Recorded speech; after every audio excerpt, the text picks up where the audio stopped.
嗨，我是 VT。影片开始前，容我自我推荐一下，如果喜欢这系列的影片，请记得按赞、订阅加分享哦。重新公告一下有关崩坏3系列的更动，有注意到的朋友们应该都有发现，影片标题都有更改，主要是因为我一直苦恼有关崩坏3的标题与分类，就如在布洛尼亚影片中提到的那样，除了机子以外，其他角色还是以故事讲解为主。不过这种宣导的效果似乎不是很理想，所以才把人物志与故事讲解另外分类，以免造成过多不必要的误会。讲解方式不会变，一样是单独以某一个角色的视角与经历为主，所以内容一定会有部分空白，尤其是御三家的故事更是如此。当然，我会尽可能减少空白的部分。如果遇到某部分看不懂的话，可以依照奇亚娜、牙医、波洛尼亚这样的顺序观看。最后要说的是，往事乐土的故事可能没办法制作，因为整个故事没有回顾选项，所以这部分我会再想办法制作，或是直接跳过。以上就是这次公告的内容。那么接着进入这次的主题：奇亚娜卡斯兰娜之章，薪火相传。奇亚娜顺利解决天穹市炸弹事件，最后因为力竭导致被天命组织捕获，不过靠着逆商的突然袭击，顺利逃出天命组织，最后流浪到长空市，被牙医寻获。而牙医为了拯救奇亚娜，不惜接受刚从料子之海回归的凯文的提议，加入世界蛇。天穹市炸弹事件过后，受灾地区正忙于灾后重建与复兴，一切看起来好像正要重回正轨，但是在看不到的地方，正有一股不祥的能量正在聚集。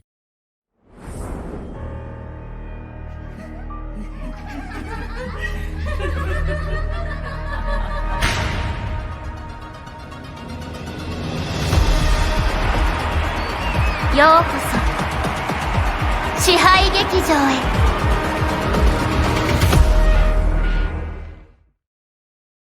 爱因斯坦博士透过分析众多支配律者核心后，循线得知疑似第一位成为支配律者的可疑人物。于是德丽莎与福华依照指示来到纽泽西州的某所大学，开始调查有关支配律者的事情。两人顺利进入校园内，并很快的找到教师办公室。办公桌上有课表与许多账单，以及一本日记，内容提到了支配剧场与其他众多的人偶，这些都与爱因斯坦博士所掌握的情报相符。随着时间的推进，内容也越发支离破碎，到最后只剩无法辨认的涂鸦。眼看没有得到更多有用的情报，两人决定分头调查。就在福华刚出发不久，马上就遇到了一个奇怪且癫狂的人偶。人偶似乎感应到福华体内的律者核心，并念念有词的希望帮福华取出这个异物。面对这个令人不舒服的人偶，福华马上就采取行动。在一番战斗后，人偶根本招架不住福华那行云流水般的攻击。正当人偶打算战术性撤退时，却被德丽莎逮个正着。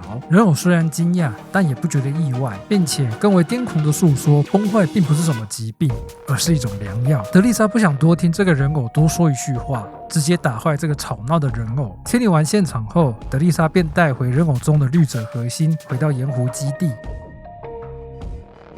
经过数日的分析后，瓦尔特召集众人拟定对支配律者的计划。按照先前的经验，将分散在各地的支配律者逐一击破是不可能的事。这样不但只会让本就不多的兵力疲于奔波，还会消耗更多的资源。所以瓦尔特提议将支配律者引诱到某个地点，再一网打尽。但是这就意味着必须要某个让支配律者无法拒绝的诱饵。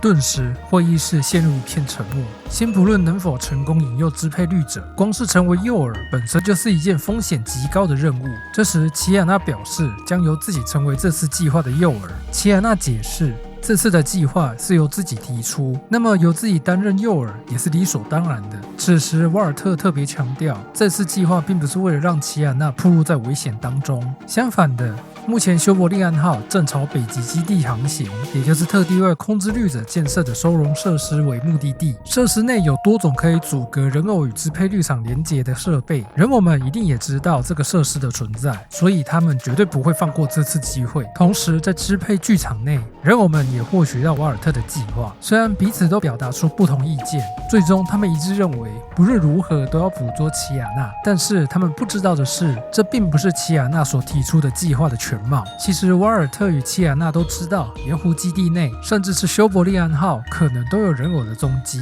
所以只有主要核心成员知道整个计划的全貌。奇亚娜不单只是诱饵，更是扭转局势的关键。只要奇亚娜被拉入支配剧场，那么奇亚娜也能使用空之律律者的能力，反过来将修伯利安号也拉入支配剧场内。如此一来，就能从根本上歼灭支配律者。当众人决定实施齐亚娜与瓦尔特的计划后，便把战力分成3个部分，布洛尼亚负责船尾，希尔负责甲板，德丽莎负责看守齐亚娜。当3人就绪时，人偶们也跟着到来，战斗开始了。人偶分别从船尾以及甲板开始登陆，即便布洛尼亚与希尔清理了许多人偶，但还是有更多人偶入侵到船舰内，而且入侵的速度远比当初预想的还要快。就在德丽莎忙于清理人偶时，齐亚娜四周的防护立场突然失效，人偶马上就把齐亚娜拉入支配剧场当中。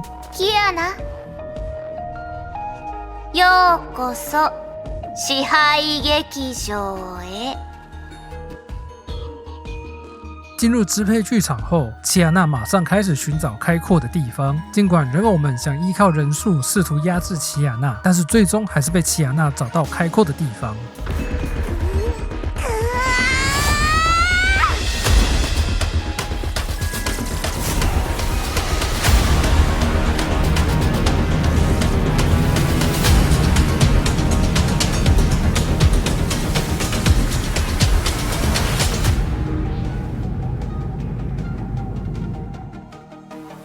虽然人偶数量众多，不过有了修伯利安号的支援，再加上齐亚娜灵敏的身手，人偶们很快就被歼灭了。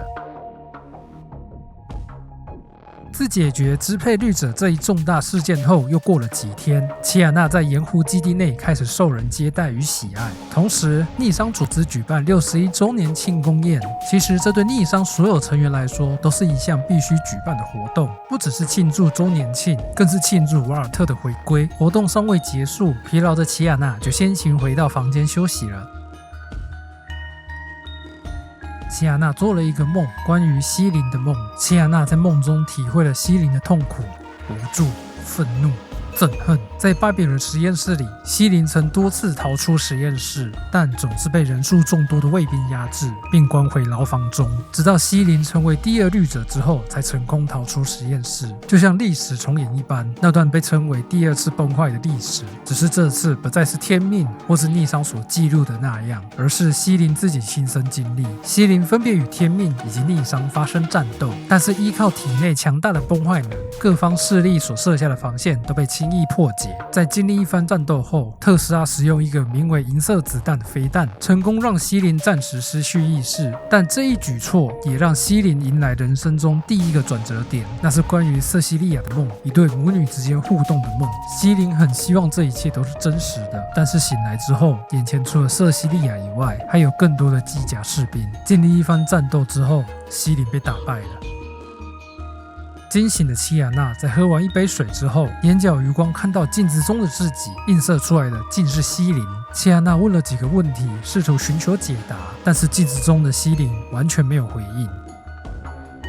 隔天，齐亚娜参与训练，与基地内人员闲聊，与听取支配律者的简报。很快就到了就寝时间。正当齐亚娜准备要睡觉时，门口传来诡异的敲门声。齐亚娜谨慎地开门后，发现自己被传送到支配剧场了。原来支配律者根本就没有被完全消灭，并且在这段时间又变得更加强大。其中有许多原本住在天穹市的受害者家庭都受到支配律者的吸收，这当中也有齐亚娜在流浪时拯救过的一位学生，只是这位学生却因为是学校唯一的幸存者，不只是遭受到四周人的冷漠与敌视，甚至连亲属都对他产生敌意。齐亚娜很清楚，这一切都只是人偶的把戏，只是被困在支配剧场的齐亚娜只能独自想办法逃出去。在人偶的有意无意的引导下，来到了人偶们的审判庭。座位上的人偶们开始各种谩骂齐亚娜，不过齐亚娜并没有动摇。这时，人偶们拿出了让齐亚娜都感到意外的东西。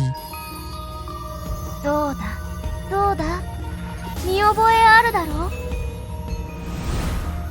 誰がそれを持ってたかわかる？どうしてここにあるかわかる？ブレイブジャム。そうだよ。心の中の答えを言え。村田姫子はもう死んだんだよ。齐亚娜虽然难过，但并没有因此被击垮，反而更坚定地面对人偶们的各种把戏。眼见奇亚娜没有半点动摇，人偶开始对奇亚娜展开攻击。人偶一边攻击，一边诉说姬子的死因。不过奇亚娜也趁人偶不注意时夺取了极意宝石。どこだ？どこに行った？大事なお客さんはどこに行った？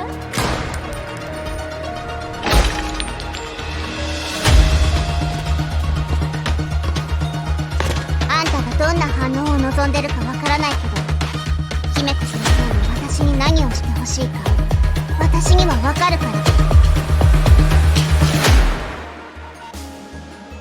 但是这一举动正好正中了人偶们的陷阱。原来人偶们打从一开始的计划就是封印在奇亚娜体内的西灵。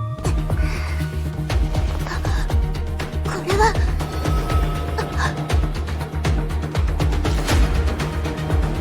空のリズちゃん。正解だ。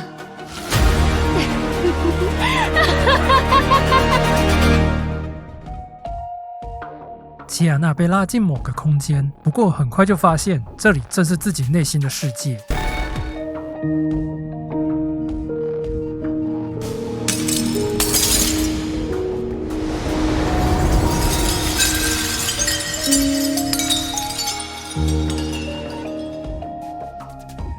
两人见面后，先是一番叙旧，但很快就变成武力对决。经过一番战斗后，两人发现这样互殴根本没有任何意义。空之律者厌恶奇亚娜的固执与坚韧的精神力，奇亚娜则是厌恶空之律者对于西灵真实想法的扭曲与恶意，更表示不论是自己还是空之律者都是西灵的延伸。于是空之律者带着奇亚娜回顾以前的记忆，先是 K423 的培养舱，再来是2010年西伯利亚东部空之律者第一次觉醒，天命派出拉格纳的雪狼小队前去讨伐，但除了缺席的姬子以外无人生还，而齐格飞牺牲了一条手臂挽回奇亚娜，最后是姬子的离别。两人对这一切的种种有不同的解释与看法，但双方不论怎么辩论都无法互相理解，于是双方又爆发一场激烈的战斗。这次奇亚娜体内律者的力量被空之律者夺走，先前势均力敌的战斗变成单方面的蹂躏。可是就如空之律者所厌恶的那样，奇亚娜不论倒下几次都会再次站起与之对抗。对奇亚娜来说，这不单单只是为了压制空之律者而已，这也是为了那些愿意对自己伸出援手的人的信念，为了改变还不够美好的世界而战。这次奇亚娜不再是单打独斗，3颗律者核心的力量都涌入奇亚娜的体内，成功的将空之律者打败了。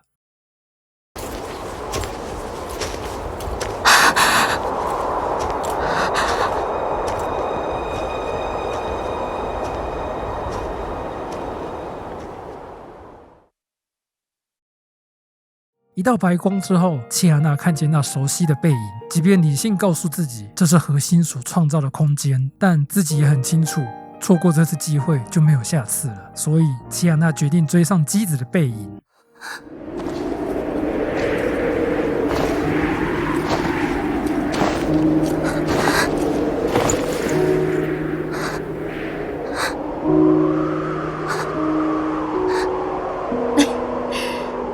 久しぶりね、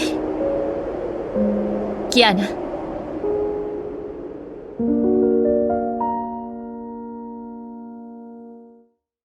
见到姬子后，奇亚娜有很多话想说，但是却说不出任何一个字。然而姬子略显愧疚地表示没能与奇亚娜好好道别，接着解释在这个空间里时间不会流动，于是带着奇亚娜一起回顾在圣弗雷亚学院的生活，时常迷关灯的教师大楼，突然不再加高的围墙，模拟战训练场。回顾完这些后，姬子问起其他人的近况，奇亚娜缓缓地说，姬子则静静地听自己在天命之战后一直流浪的生活。布洛尼亚成为理之律者的后继者，亚伊成为雷之律者后为了拯救自己而加入世界蛇，以及浮华真实的身份。听完这些后，姬子也分享一则故事，成为女武神之前自己是为了寻找真相而加入天命，直到遇到拉格纳为止。而姬子也看过拉格纳殒命时的报告，最后还说出拉格纳在遗书上的内容，接着表示拉格纳的死并不是奇亚娜的错，而是拉格纳在奇亚娜身上看见只有自己能看见的东西。奇亚娜在得知这些事情后，原先沉重的心情得到释怀。突然间，天空响起了雷鸣声，核心内的时间又开始在流动。齐亚娜明白是时候离开了。就在齐亚娜开门的瞬间，姬子骄傲地说出让齐亚娜感到自豪的话：“キアナ、あんたは私の誇りよ。”一道闪光过后，齐亚娜睁开眼睛，看见了布洛尼亚与福华。一时还摸不着头绪的齐亚娜还没办法掌握现在的情况，直到布洛尼亚说是来带齐亚娜回去时，齐亚娜才想起自己还在支配剧场。虽然人偶并没有被完全消灭，但是多亏雷之律者，让支配律者的能力大幅下降。布洛尼亚也感受到律者力量正在恢复，趁着支配律者失去大部分力量，齐亚娜一行人开始做出反击。支配律者现身后，一如往常的操控人偶与齐亚娜战斗。虽然有了福华与布洛尼亚的帮助，让齐亚娜能够更专心对付支配律者，但福华与布洛尼亚在寻找齐亚娜的途中消耗了不少力量，导致两人先后被支配律者捕获。经过一番高强度的战斗后，齐亚娜依然没有被打败。最终，支配律者打算依靠自己的力量与齐亚娜对决。虽然齐亚娜有着超乎常人坚韧的精神力，但是这场战斗还是把齐亚娜打得遍体鳞伤。就在好不容易给予支配律者最后一击后，以为事情就这样结束了。終わった。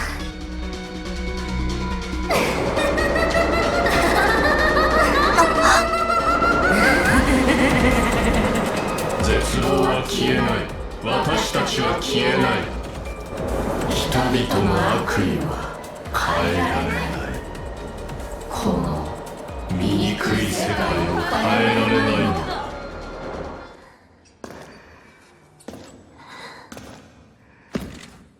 キアナ、諦めるんだ。ブローニャ委員長。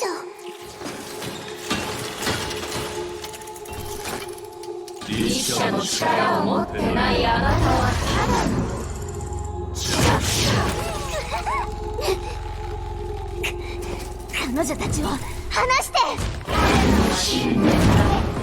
何の力もない。やめて。我だけの正義感と正義。結局は全部所有。人々の悪意は変えられない。この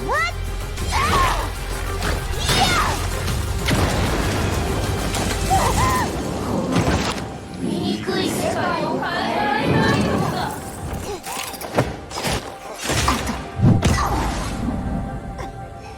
少し。ほら、あなたは彼女たちを守る。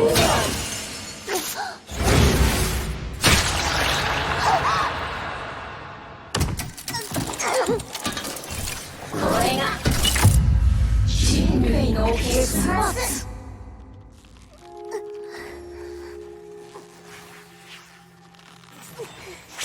私たちはみんな敗者。違う。人類はみんな敗者なんだ。私は諦めない。彼女たちはもう倒れた。あなたで最後だ。絶対嫌だ。彼女たちはいつだって諦めない。今は私がすべきことをする番だ。みんなの選択は間違ってないってみんなに教えないと。あんたの攻撃は終わり。何？それなら私の番だ。文句ある？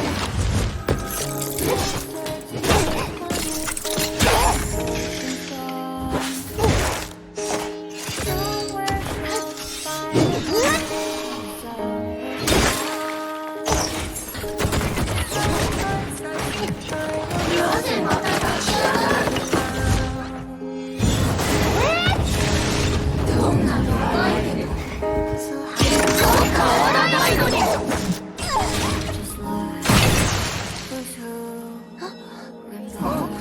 そんなの関係ありません。キアナはバカですから。バカは諦めません。ファイヤー！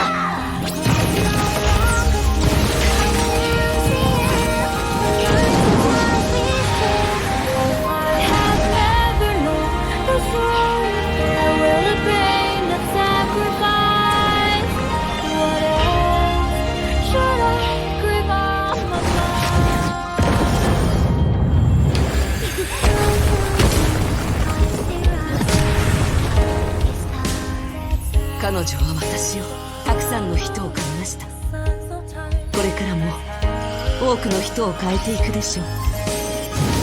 その日を見届けたいから。だから私たちはここで止まったりしない。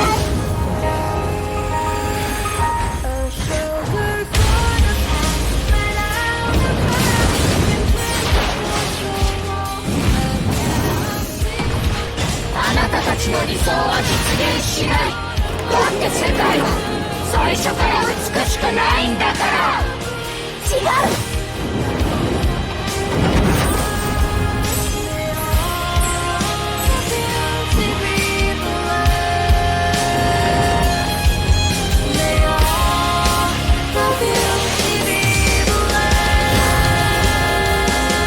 美しくないのは当たり前。でも諦めちゃダメだって。世界はそんなにひどくないって教えてくれる人がいた。私は彼女たちを、彼女たちが愛する全てを愛してる。この剣は私たちをつないで真っ暗な空を燃やし尽くし、光をより彼方へ届ける。これが私とみんなの帰り道だから。 Wave goodbye to the past, but love and faith and for me again to soar above this world, to remove it away, still the void and brightness of the sun,